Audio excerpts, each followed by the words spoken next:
Hello? The most stubborn man I've ever met. Alice? Alice? Alan, I'm so afraid. It keeps me in the dark. Please help me.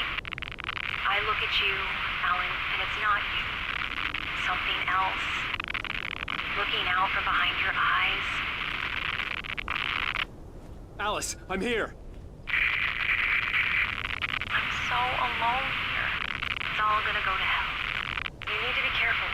Cooperate. The connection had been terrible, but that wasn't the only thing that hadn't been right with the call. She sounded wrong somehow, but she had called me.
The pipe wrenched itself loose from the bridge's steel framework. Wrapped in darkness, it floated in midair, twitching. For a moment, I didn't understand what I was looking at. The heavy object lurched at me with impossible force. I threw myself out of the way, but just barely. When I turned my flashlight on it, it shook in a dark rage before it flew at me again.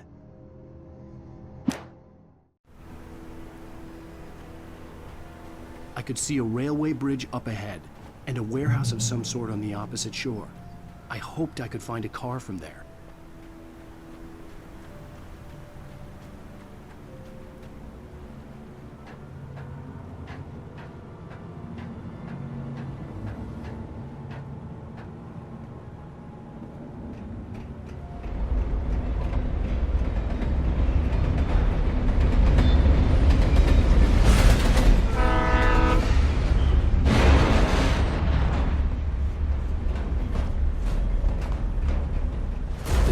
That was pursuing me was growing stronger, and it was taking over everything in its path.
I slammed the door shut right in his smug face. He pleaded for me to open the door. True to form, the asshole actually thought I would obey. I had no sympathy left, no guilt either, not for him. I took a moment to savor the scream. I bet I had a smile on my face. It was all that I had time for. The dark presence was inside the lodge with me.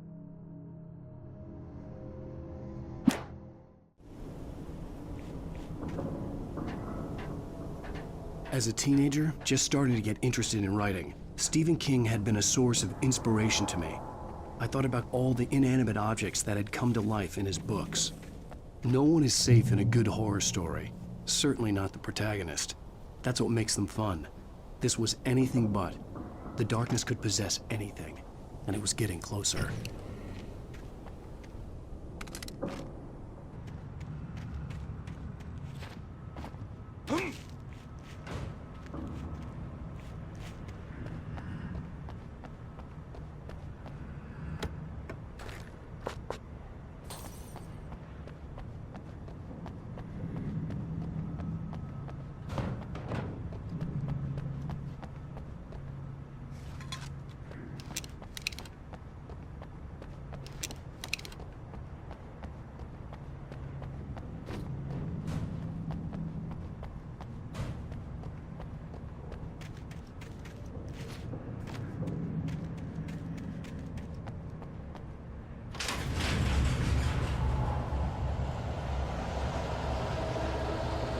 Did you call me?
We take the facts of our existence for granted, unaware that they are merely a thin veneer of desperate self-delusion, covering a vast cosmos of madness and horror.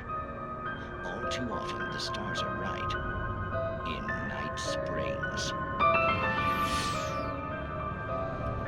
Tonight's episode, a family occasion. Journalist Alvin Durleth's trip to study the local customs of an insular community in Night Springs has been less than successful. Until tonight. Well, I'm glad you changed your minds about this. Ancient customs, local mythology. My editor loves this kind of stuff. Well, Mr. Durleth, we don't want to feel like we're on exhibition, but you have demonstrated the seriousness of your intent. Oh, I am serious. Really, just do your thing. I'll stay out of your way and observe. Actually, I thought you could assist us. I'm afraid we are a man short. It would provide you with an intimate perspective. Could I really? Of course, Mr. Durleth. Well, I guess that's the least What would I have to do? Oh, here. Let me show you with a kiss.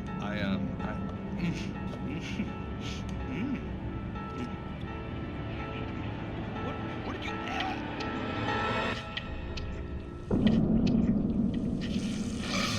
Oh, Mr. Durleth, you have well pleased Nixie Burka, the dweller in flesh. Your body shall host his 1,000 young, and all shall be glory.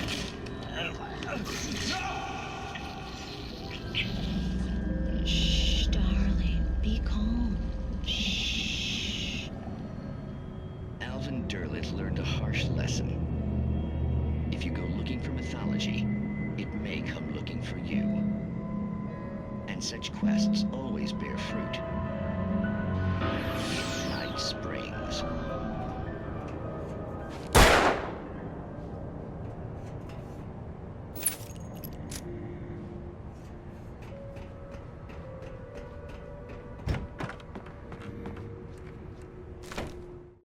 The darkness surged towards me, sucking everything loose from the ground into its depths, tugging at my clothes. I saw the flare the kidnapper had dropped and threw myself towards it just as I felt my feet leave the ground. The darkness embraced me with the force of a tornado. Somehow I managed to light the flare. The darkness roared and cast me away. I fell toward the dark waters of the lake far below.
I had never been this glad to see the sunrise.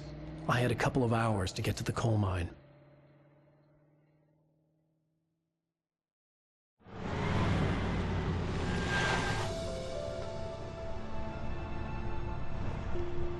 The coal mine wasn't far now.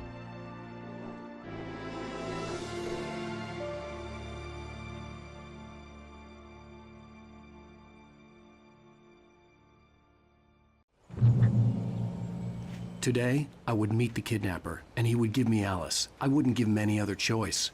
A drowning man will clutch at a straw.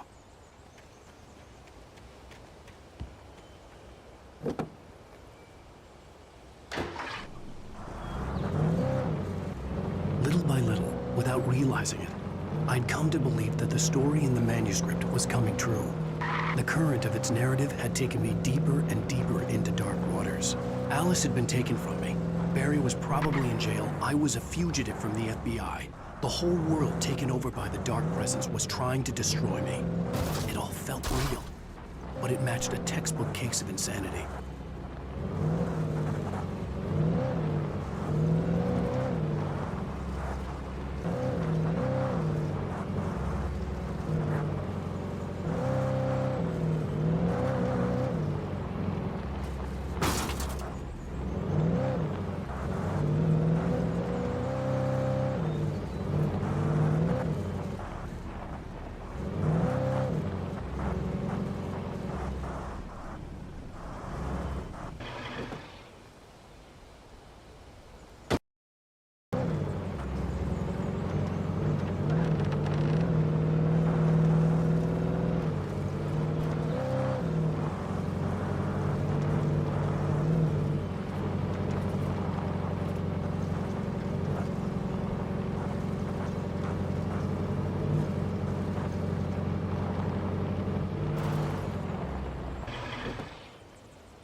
This is Pat Main, and you're listening to KBF-FM. Folks, I want to apologize for kind of abandoning you to that looping music track last night, but I was detained.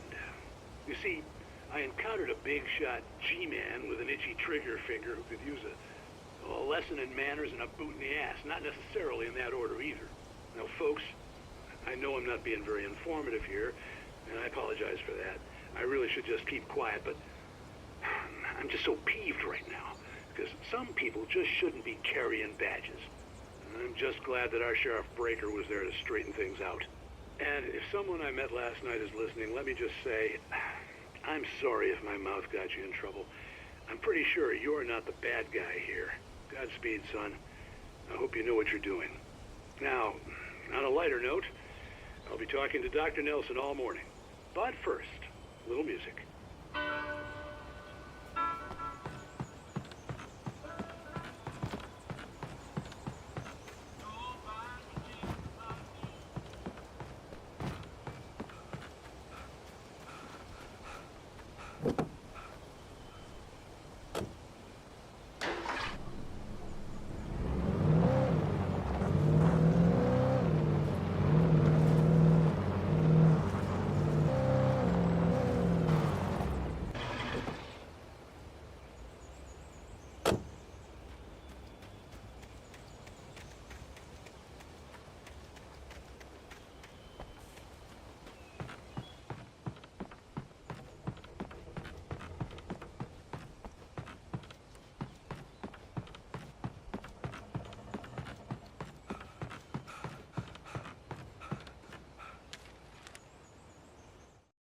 For Mott, spying on the writer on the ferry had been a disappointment. His boss had made Wake out to be something special, but Mott hadn't been impressed. He'd gotten a good long look at the wife, though, and he liked what he saw. Mott had fantasized about goading Wake into a fight, but it hadn't happened. Still, he'd get his chance to see if the writer had anything in him. He'd been promised as much.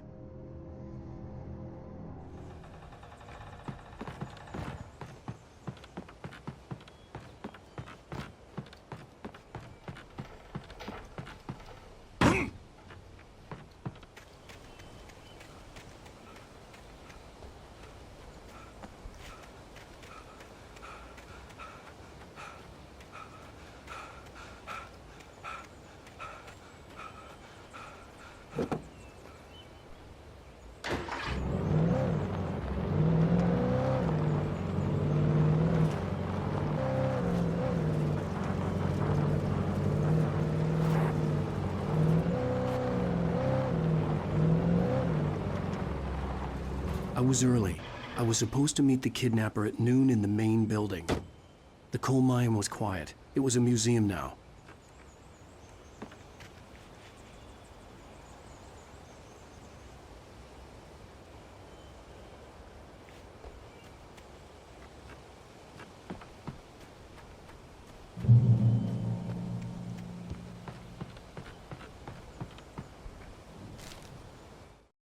With Nightingale gone and the night wind blowing in through the broken studio window, Maine stared at Sarah. The sheriff looked away. Maine's voice shook with barely controlled anger. That boy's doing more drinking than thinking. I hope you know what you're doing, Sarah. He's got a sickness in his eyes. You take my word for it. He wants Wake for a reason, and it's not for anything good.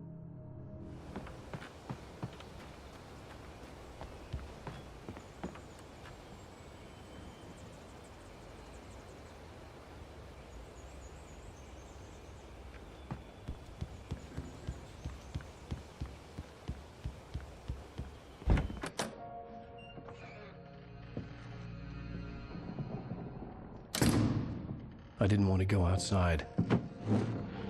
Cops had to be looking for me. The noon sun turned the place into a sauna. The day dragged on. Different scenarios ran through my mind. Ways of how I'd torture the kidnapper to get Alice back. Or the different horrible things he could have done to her. I imagined her dead. I had no way of knowing she was still alive. It was killing me. I was running on blind hope. It was all a waste of time. The bastard never showed up.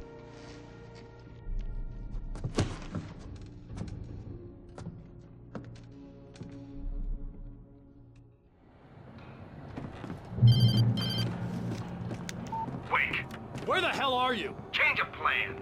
You know where Mirror Peak is? It's a big mountain north of where you are. You follow the path from the mine, you can't miss it. There's a lookout point there. I'll be waiting. I'm through being jerked around You by want you. to see your wife alive? Because if you do, you better watch what you say to me. Do we understand each other? I want to talk to Alice. Yeah, and I want the manuscript. Don't keep me waiting, Wake. Hello? Hello? Ah! I'm gonna kill him. I had to get to Mirror Peak.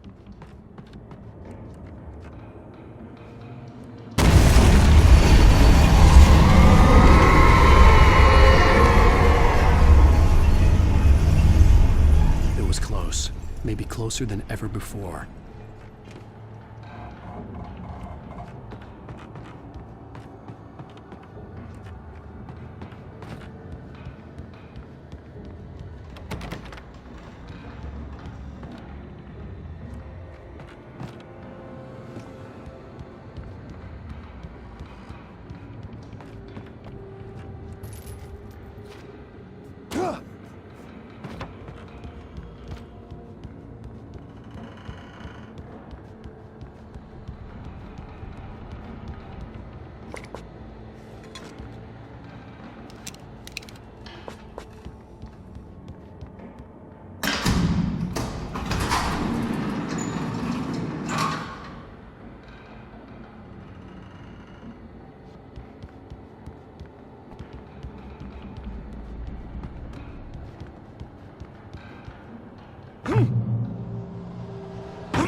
When Thomas Zane fell for Barbara Jagger, it happened fast. She was young, vibrant, and beautiful, full of life. He had never been a very happy man, and without any seeming effort, she had changed all that. Zane felt good for the first time in his life. Everything she did was another piece of a jigsaw puzzle he hadn't even known he'd been missing. And best of all, she made the words flow, strong and sharp. She was his muse.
way to reach the hillside ahead was to go through the building. I had to find a way to avoid electrocution.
Some of the Taken retained echoes of their former selves, but these were just the nerve twitches of a dead thing.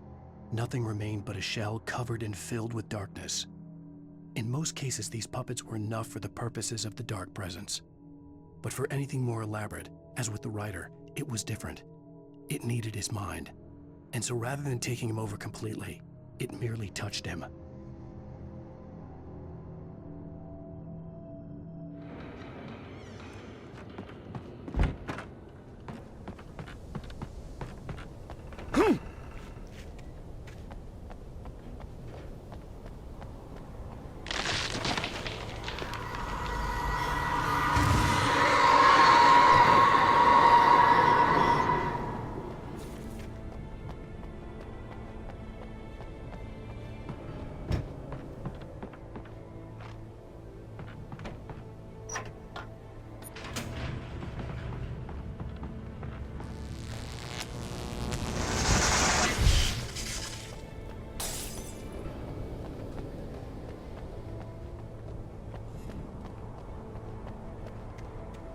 There was no way the flashbang grenades were standard power company equipment.